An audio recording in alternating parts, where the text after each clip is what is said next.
In 1930, a celestial body was discovered at the edge of our solar system, a discovery that captured the imagination and excitement of the world. This icy world, named Pluto, was hailed as the 9th planet in our solar system. For over 7 decades, Pluto held this esteemed status. But today, Pluto is no longer classified as a planet. What led to this change, and what does it truly mean to be a planet? To unravel why Pluto is no longer considered a planet, we must first understand what defines a planet. The concept of what constitutes a planet has evolved over time.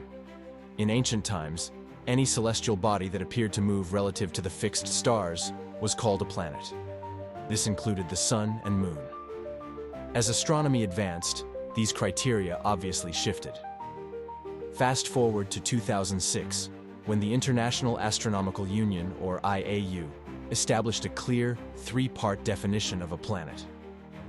According to the IAU, for a celestial body to qualify as a planet, it must meet 3 criteria. First, it must orbit the sun. Second, it must be spherical in shape, meaning it has enough gravitational pull to form a nearly round shape. Third, and crucially, it must have cleared its orbit of other debris. This third criterion is where Pluto falters. Pluto certainly orbits the sun and has a relatively round shape. However, it does not meet the third requirement. Pluto's orbit overlaps with that of objects in the Kuiper Belt, a region of the solar system beyond Neptune filled with small icy bodies. Pluto shares its cosmic neighborhood with these many other objects, meaning it hasn't cleared its orbit. Hence, under the IAU's definition, Pluto does not qualify as a full-fledged planet. So, what promoted the need for a more stringent definition?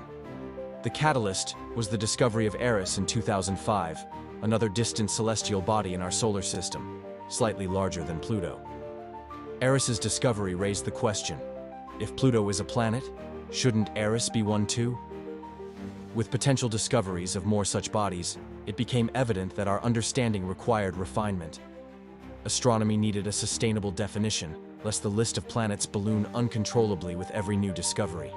In response to this challenge, the IAU's revised definition came into being. Consequently, in 2006, Pluto was reclassified as a dwarf planet.